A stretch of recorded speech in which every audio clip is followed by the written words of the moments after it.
¿Cómo puede ser que el bueno y justo se hizo hombre y fuera a morir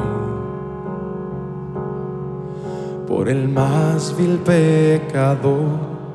Como siendo yo su enemigo, el sufrimiento en mi lugar tomó en aquella cruz y cargó mi maldad sobre él.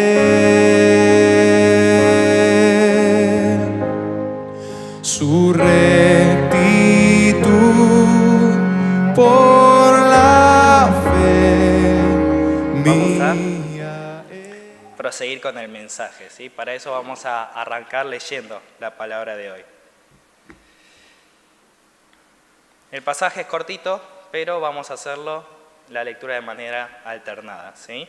Es Hebreos capítulo 11, versículo 4 al 7. ¿Lo tienen? ¿Sí? Bien, empiezo yo. Dice: por la fe Abel ofreció a Dios más excelente sacrificio que Caín, por lo cual alcanzó testimonio de que era justo, dando Dios testimonio de sus ofrendas, y muerto aún habla por ella.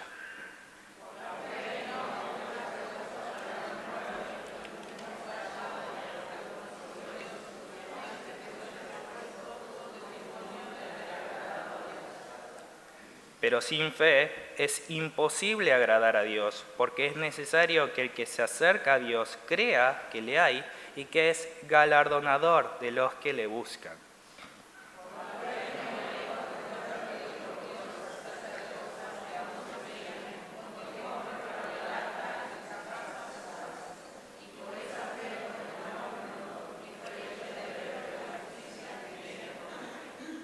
Amén. La fe que agrada a Dios. ¿Les parece si oramos juntos para empezar? Te damos gracias, Señor, por este nuevo día. Te damos gracias porque tu palabra es viva y eficaz, y tu palabra puede penetrar nuestro corazón, más allá de que muchas veces ponemos barreras para que tú no puedas quebrantarnos. Te pido que el día de hoy puedas obrar con tu Espíritu Santo a través de este pasaje, a través de esta palabra, para que tu palabra nos dé la convicción, nos dé la fe, para que podamos vivir de manera que te agrademos en todas las cosas que hacemos. Te doy gracias, Señor, por este tiempo. Acompáñanos, te lo pido en el nombre de Jesús. Amén. Bueno, los voy a invitar a que entonces leamos todos juntos, una vez más, el versículo clave del día de hoy. Es el capítulo 11, versículo 6. A la cuenta de 3, ¿sí? 3. Pero sin fe es imposible agradar a Dios, porque es necesario que el que se acerca a Dios crea que le hay y que es galardonador de los que le buscan. Bien, la semana pasada hemos escuchado un mensaje que introducía el capítulo 11 de Hebreos. Este capítulo hace una profunda exposición acerca de la fe. Vimos que la fe es la certeza, la garantía, la sustancia de lo que se espera. Vimos también que es la convicción de lo que no se ve, pero que es irrefutable para cada uno de nosotros. Y a pesar de que estos términos pueden todavía ser algo vagos, algo teóricos, algo abstractos, la fe verdadera marca de manera definitiva la vida de los hijos de Dios. Y para demostrarlo, el autor del libro de Hebreos exhibe desde el versículo 4 el ejemplo de nuestros antepasados y cómo su fe se manifestó de manera concreta en su vida real. Hoy en particular vamos a ver a 3 hombres que vivieron hace muchísimo tiempo. Ellos son Abel, Enoc y Noé. Dios nos revela estos ejemplos de vida para que los guardemos en nuestra mente, en nuestro corazón, pero también para que apliquemos su vida en nuestras palabras y acciones.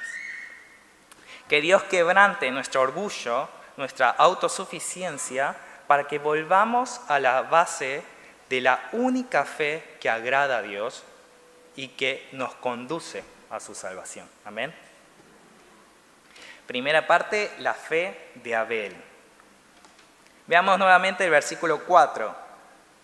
Ahí dice: por la fe Abel ofreció a Dios más excelente sacrificio que Caín, por lo cual alcanzó testimonio de que era justo, dando Dios testimonio de sus ofrendas, y muerto aún habla por ella. Como bien podemos deducir por el título, esta carta general estaba destinada a los hebreos. Es por ello que el autor daba por sentado que todos los lectores conocían bien no solo la historia de Abel, sino también la historia de Enoc, la de Noé y la de todos los héroes de fe mencionados en el capítulo. Pero para aquellos que quisiéramos entender más acerca de quién es Abel, hay que remitirnos al primer libro de la Biblia, que es Génesis. Génesis capítulo 4 nos relata que Caín y Abel eran dos hermanos y eran hijos de Adán y Eva. Mientras Caín se dedicó a labrar la tierra, Abel fue pastor de ovejas. Al tiempo, ambos trajeron ofrendas a Dios. Caín trajo del fruto de la tierra, mientras que Abel trajo de los primogénitos de sus ovejas, de lo más gordo de ellas. Dice Génesis 4 al 5, que miró Jehová con agrado a Abel y a su ofrenda, pero no miró con agrado a Caín y a la ofrenda suya. Algo similar leímos recién en el versículo 4, donde dice que Abel ofreció a Dios más excelente sacrificio que Caín. ¿En dónde radica la diferencia de ambas ofrendas? ¿Acaso a Dios le agrada más el sacrificio animal que uno vegetal? No. La diferencia radica en el corazón del adorador. En el pasaje de Génesis no dice que Dios miró con agrado la ofrenda de Abel, sino a Abel y a su ofrenda. De la misma manera, rechazó a Caín y a la ofrenda suya. La mirada de Dios va más allá de lo que trae en sus manos el adorador. En Salmos 16:7 Dios declaró: no mires a su parecer ni a lo grande de su estatura, porque yo lo desecho. Porque Jehová no mira lo que mira el hombre, pues el hombre mira lo que está delante de sus ojos, pero Jehová mira el corazón. Entonces, ¿qué habría visto Dios en el corazón de Abel que no percibió en el corazón de Caín? ¿Cuáles habrían sido sus intenciones? El único antecedente que tenemos de sacrificio previo a este había sido aquel que Dios mismo había realizado en Génesis capítulo 3, versículo 21, donde tomó la vida de animales inocentes y confeccionó túnicas de pieles. Con estas túnicas cubrió la desnudez y la vergüenza de los primeros padres. Sangre inocente había sido derramada para cubrir con misericordia y perdón el castigo original de Adán y Eva. Este suceso había sido transmitido de alguna manera a Abel, quien meditó sobre ello y luego ofreció el mejor holocausto a su alcance. No solo se trataba del mejor cordero que tenía en su rebaño, sino de la intención en su corazón. Ante la suprema presencia del Señor, reconoció su ser pecador. Reconoció que su pecado era tan grande, tan oscuro, que no podía ofrecer un sacrificio lo suficientemente perfecto ante el Señor. No obstante, dio lo mejor que tenía a disposición y con arrepentimiento, con humildad y sobre todo con fe, apeló a la misericordia y al perdón de Jehová. Este es el corazón que Dios vio en Abel y por eso aceptó con agrado primeramente a Abel y luego a su ofrenda. Salmo 51, 17 dice que los sacrificios de Dios son el espíritu quebrantado, al corazón contrito y humillado no despreciarás tú, oh Dios. Dios derramó su gracia sobre Abel y le otorgó perdón. Y de esta manera, salvación. El versículo 4 dice que Abel alcanzó testimonio de que era justo, dando Dios testimonio de sus ofrendas. De esta manera, Abel fue justificado por Dios, fue revestido de su justicia por la fe. Y su fe se hizo manifiesto a través de su ofrenda al Señor. A diferencia de su hermano menor, no quedan claras las intenciones de Caín al ofrecer su sacrificio. Tal vez lo hizo para no decepcionar a sus padres, tal vez se sintió obligado o forzado a hacerlo, o tal vez simplemente lo hizo porque había que hacerlo. Pero en definitiva no tuvo un corazón que agrada a Dios y su ofrenda, por ende, tampoco. Génesis 4:5 dice, pero no miró con agrado a Caín y a la ofrenda suya, y se ensañó Caín en gran manera y decayó su semblante. Se enfureció tanto que no podía levantar la mirada. Y aunque Dios le advirtió que dominara el pecado, terminó matando a su hermano Abel. Y se convirtió así en el primer asesino de la historia de la humanidad. Esta actitud muestra bien el estado en el que estaba su corazón. En él no había quebrantamiento ni arrepentimiento por su pecado. No tenía fe en Dios y su corazón estaba lleno de orgullo y autojusticia. Dios conocía su corazón y es por eso que no podía pasar esto por alto.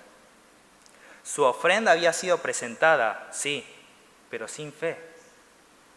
De manera similar, en Isaías 1:11 al 16, es un pasaje largo, pero voy a ir leyendo partes, Dios se lamentó por las ofrendas vanas y superficiales que traían los israelitas, diciéndoles, ¿para qué me sirve la multitud de vuestros sacrificios? Hastiado estoy de holocaustos de carneros y de cebo de animales gordos. No quiero sangre de bueyes, ni de ovejas, ni de machos cabríos. ¿Quién demanda esto de vuestras manos cuando venís a presentaros delante de mí para hollar mis atrios? No traigáis más vana ofrenda. El incienso me es abominación. Luna nueva, día de reposo, el convocar asambleas, no lo puedo sufrir. Son iniquidad vuestras fiestas solemnes. Cansado estoy de soportarlas. Llenas están de sangre vuestras manos. Lavaos y limpiaos.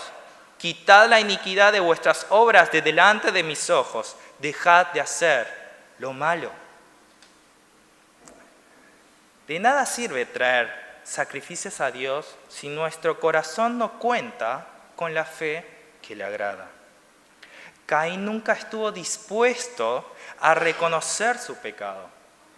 Y es por eso que prefirió vivir el resto de su vida alejado de la presencia de su Señor. En cuanto a Abel, su corta vida en esta tierra hizo honor a su nombre, cuyo significado en hebreo es soplo, lo efímero, lo frágil.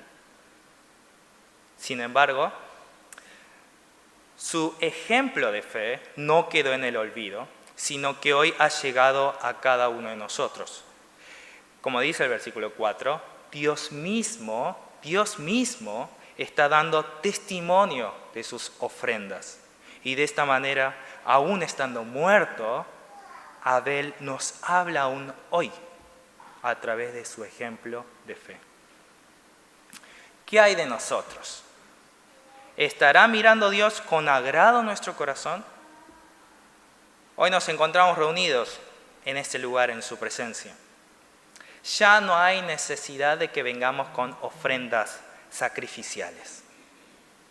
Pero la esencia del culto no ha cambiado. Estamos aquí con el propósito de ofrecerle un culto de todo corazón en adoración sincera, ¿no es así? Entonces, ¿tenemos la fe y el corazón contrito y humillado de Abel? ¿O cuánto de Caín hay en nosotros al venir ante Dios? Bueno, quizá no estoy viviendo la vida agradable al Señor, pero vengo al culto dominical. ¿Qué les parece? ¿Será esta la clase de fe la que Dios quiere ver en sus hijos? Cuando la vida se vuelve gravosa y no hallamos fuerzas, ni alegría, ni paz en las cosas que hacemos a diario, es necesario posar nuestros ojos en Abel. Si pudiéramos entender una vez más el alto precio que Dios estuvo dispuesto a pagar para redimirnos, nuestra actitud sería diferente. El agradecimiento nos levantaría y podríamos volver a gozarnos en la presencia del Dios de nuestra salvación. Oremos para experimentar esta fe sacrificial de Abel en cada día de nuestras vidas. Segunda parte, la fe de Enoc. Veamos el versículo 5. Por la fe Enoc fue traspuesto para no ver muerte y no fue hallado porque lo traspuso Dios. Y antes que fuese traspuesto, tuvo testimonio de haber agradado a Dios. Al igual que Abel, Enoc fue un descendiente de Adán, pero nació en un periodo posterior. Génesis 5, 18 dice que vivió Jared 162 años y engendró a Enoc. Y los versículos 21 al 24 dicen que Enoc vivió 65 años y engendró a Matusalén. Y caminó Enoc con Dios. Después que engendró a Matusalén, 300 años, y engendró hijos e hijas. Y fueron todos los días de Enoc 365 años. Caminó pues Enoc con Dios y desapareció, porque le llevó Dios. Y así termina su breve reseña en la genealogía de Adán. Sin embargo, hay algunos datos que nos llaman la atención. Por ejemplo, el hecho de que Enoc solamente vivió 365 años. Hoy sería una edad inalcanzable para cada uno de nosotros, pero para ese entonces todos sus antecesores habían vivido más de 900 años. Quiere decir que Enoc vivió aproximadamente un tercio de lo que vivieron todos los demás. Por lo tanto, podríamos concluir que su partida no fue natural, no fue normal. Y la Biblia testifica esta verdad. Mientras el resto de las personas vivió largos años y murió, dice Génesis que Enoc desapareció, porque le llevó Dios. El versículo 5 que leímos recién dice de manera similar que fue traspuesto, fue trasladado, fue sacado, ascendido, para no ver muerte, y no fue hallado porque lo traspuso Dios. Ambos pasajes ponen en relieve en que Dios tuvo la iniciativa en que no solo fuera salvado, sino que ascendiera a su reino sin pasar por la muerte física. Y así, junto al caso de Elías, es uno de los selectos privilegiados en que no tiene tumba en esta tierra, por lo menos hasta hoy. Esta bendición tan grande pudo disfrutar Enoc. Entonces, ¿cuál habría sido la llave por la que pudo acceder a tan extraordinaria gracia? Su fe. La fe que dio testimonio de haber agradado a Dios. Fíjense cómo la fe es inseparable del testimonio. La fe verdadera, la fe que nos lleva al reino de Dios, es una fe que se manifiesta, se materializa en la vida real de los hijos de Dios. ¿Y de qué manera? Su fe dio testimonio agradable. Según Génesis, en el hecho de que Enoc caminó con Dios. Alguno podría pensar que eso resulta sencillo. Dios es omnipresente y siempre está conmigo. Claro, no está errado, ¿sí? Pero la fe de Enoc lo llevaba a un nivel mucho más elevado de compromiso personal. Mientras que en Reina Valera nos dice que caminó con Dios, en otras versiones traducen esta frase diciendo que Enoc anduvo fielmente con Dios o que vivió en íntima comunión con Dios. Y no es que Enoc tenía un llamado especial o que vivía recluido en un santuario sin contacto con el mundo exterior, que dedicaba todos los días de su vida para meditar y para orar. Como la gran mayoría, Enoc creció y vivió en un hogar, cumpliendo responsabilidades como hijo, como padre. Seguramente también tuvo que trabajar para mantener y proveer a su familia. Pero aún en medio de sus deberes, vivió en una búsqueda personal constante de la voluntad de su Salvador. Aplicaba en su vida real la enseñanza del versículo 6, del versículo clave del día de hoy. Dice, pero sin fe es imposible agradar a Dios, porque es necesario que el que se acerca a Dios crea que le hay y que es galardonador de los que le buscan. Es imposible tener una relación correcta, normal, con nuestro Padre Celestial si no tenemos fe. Todas las relaciones humanas se establecen y crecen sobre la base de la confianza mutua. Del mismo modo, nuestra relación con Dios se establece sobre la base de la fe en Él. Para agradar a Dios, debemos creer en su ser, creer en su persona, creer en sus atributos. Es por ello que la fe es imprescindible para el comienzo de nuestra vida espiritual en esta tierra. Todos entendemos de manera natural cuando dice que si queremos acercarnos a Dios, primeramente debemos creer. Eso lo entendemos todos. Ahora bien, la fe no es solo el comienzo, la fe también es el trayecto, es el camino que tenemos que transitar hacia la eternidad. La fe auténtica no solamente se conforma con creer que Dios existe, sino que busca al Señor y entiende que Dios galardona, entiende que Dios bendice a los que viven en comunión íntima con Él. Esta es la fe genuina que agrada a Dios, mientras que la incredulidad lo entristece. La fe auténtica alegra el corazón de Dios y abre las puertas a las bendiciones espirituales.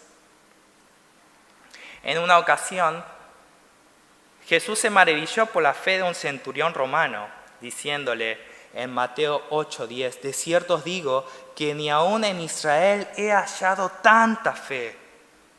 Y en otras ocasiones, cuando se dirigía a sus discípulos, los reprendía diciendo, hombres de poca fe.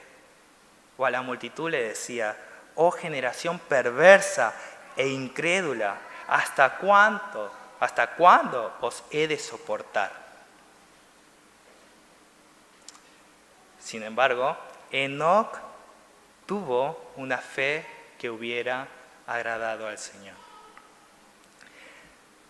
No conforme solamente con creer que Dios existe, Enoc buscó conocer el corazón de su Señor y su voluntad cada día más.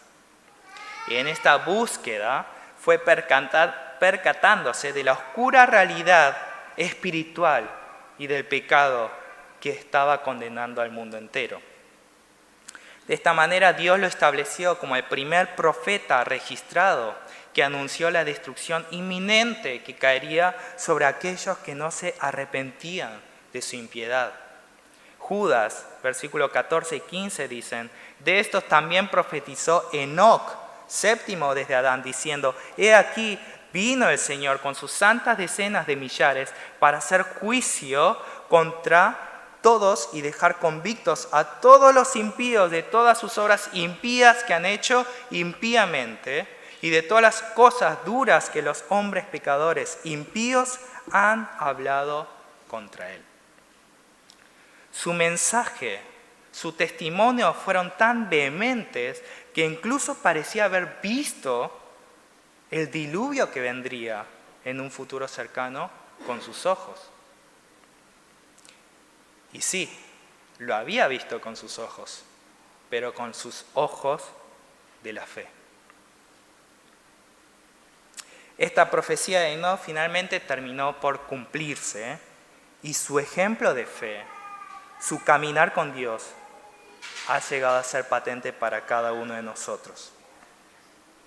¿En qué clase de búsqueda estamos nosotros sumergidos?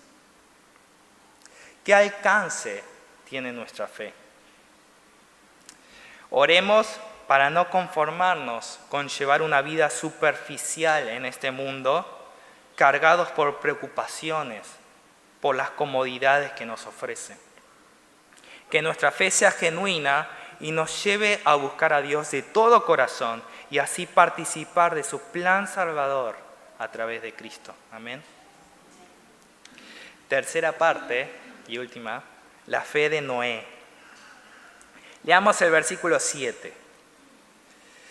Por la fe Noé, cuando fue advertido por Dios acerca de cosas que aún no se veían, con temor preparó el arca en que su casa se salvase, y por esa fe condenó al mundo y fue hecho heredero de la justicia que viene por la fe. Noé fue el bisnieto de Enoc. Y si bien no llegaron a conocerse en persona, su mensaje profético seguramente llegó a sus oídos.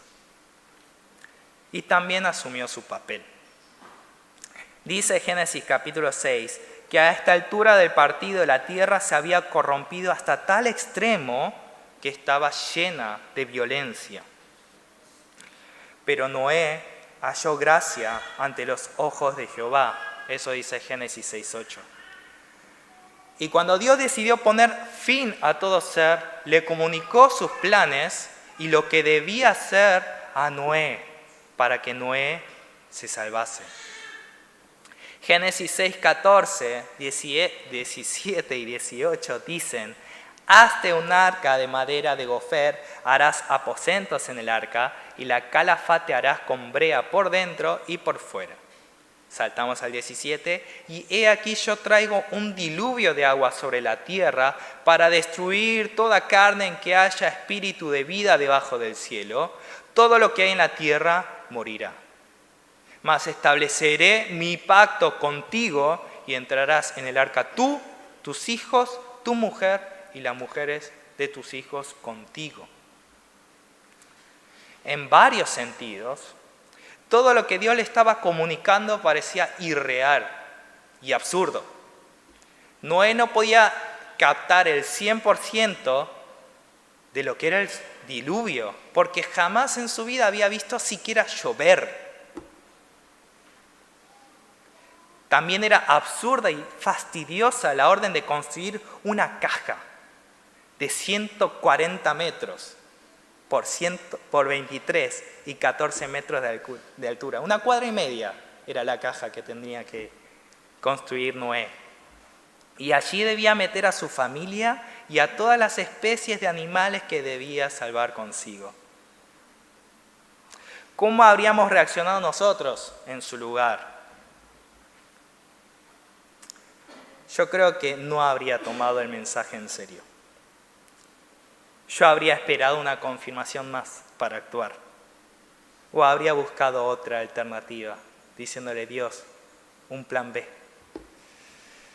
Pero Noé era varón justo perfecto en sus generaciones, con Dios caminó Noé, dice Génesis 6:9. Y por ello, como dice el versículo 7, cuando fue advertido por Dios acerca de cosas que aún no se veían, con temor preparó el arca en que su casa se salvase. Noé obedeció con temor reverente. Él no necesitaba respuestas a todas sus inquietudes porque confiaba en Dios.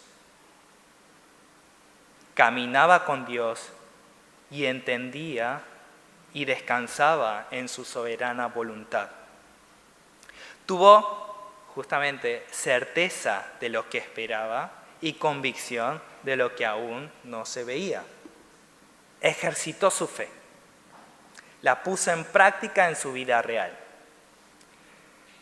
Y siendo conocedor del corazón bondadoso y misericordioso de su Creador, durante 120 años se dedicó a algo más que construir el arca. Al igual que Enoc, su fe obediente no solo lo llevó a ser un heredero de justicia, sino también a ser un pregonero de justicia. Segunda de Pedro 2:5 dice que Dios guardó a Noé pregonero de justicia con otras 7 personas, trayendo el diluvio sobre el mundo de los impíos. En definitiva, ninguno más abrió su corazón al llamado de arrepentimiento de Dios, aparte de la familia de Noé. Imaginemos cuán difíciles habrían sido estos años para Noé, dividiendo su tiempo para construir el arca, para trabajar en el campo y para predicar el mensaje de arrepentimiento a sus vecinos y conocidos. Imaginemos las veces que Noé habría querido bajar los brazos, ya sea por agotamiento físico, por el menosprecio de la gente o por su misma incredulidad. Pero su fe fue consistente en el tiempo y su predicación no mermó durante esos años a pesar del rechazo generalizado a la palabra de Dios. Tener una relación íntima con Dios lo condujo a no dejarse llevar por los resultados, sino a concentrarse en conmoverse a cada momento de la inagotable misericordia del Señor que lo estaba salvando a él. Abel, Enoc y Noé vivieron en distintos contextos, pero todos fueron desafiados a caminar por la fe. Cada uno de ellos nos revela cómo la fe trasciende nuestra mente, nuestro corazón, y pasa a formar parte de decisiones que tenemos que tomar a diario. La verdadera fe agrada a Dios, pero no se queda allí. Crece, se desarrolla para empatizar cada día más con las intenciones y la voluntad de nuestro Padre amoroso.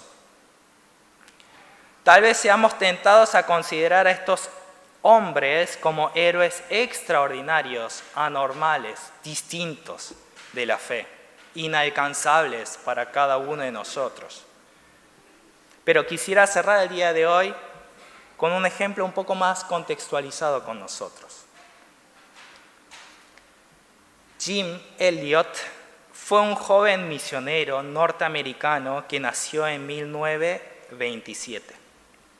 Desde temprana edad tuvo la convicción de que Dios lo llamaba a predicarle el Evangelio a un pueblo aborigen, en particular en Ecuador. Por eso se formó, se preparó durante varios años y finalmente, un 2 de enero de 1956, Jim, a sus 28 años y con otros 4 misioneros, aterrizaron y establecieron un campamento cerca del pueblo nativo. Y tan solo 6 días después fueron asesinados por estos indígenas. 2 años después de la muerte de Jim, su esposa Elizabeth y su pequeña hija Valerie volvieron a esta tribu y se instalaron con el grupo familiar que había asesinado a su esposo. Y con el tiempo, ellos también aceptaron por fe a Jesús como Salvador y Señor de sus vidas. Tiempo después, Elizabeth escribió la biografía de su difunto esposo y dijo lo siguiente: Jim y los otros hombres que murieron con él fueron aclamados como héroes, como mártires. Yo no estoy de acuerdo y ellos tampoco lo hubieran estado. Después de todo, ¿es tan grande la diferencia entre vivir para Cristo y morir por Él? La segunda no es una conclusión lógica de la primera. Además, vivir para Dios es morir a diario, como lo expresó el apóstol Pablo. Es perderlo todo para poder ganar a Cristo. Cuando entregamos así nuestras vidas, lo encontramos a Él. ¿Qué impacto tuvieron y tienen estas palabras cada vez que las leo? ¡Qué mujer! ¿No? Yo decía, con una mujer así me tengo que casar.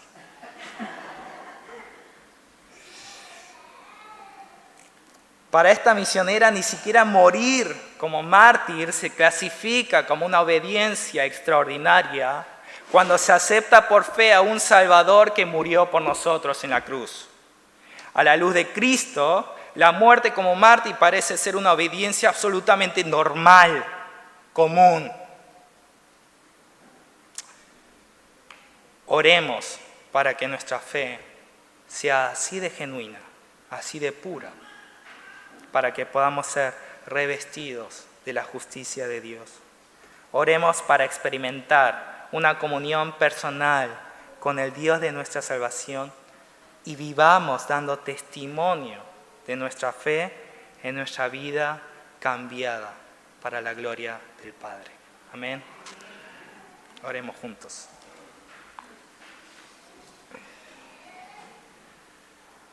Señor, ¿qué podríamos decir, qué podríamos ofrecer?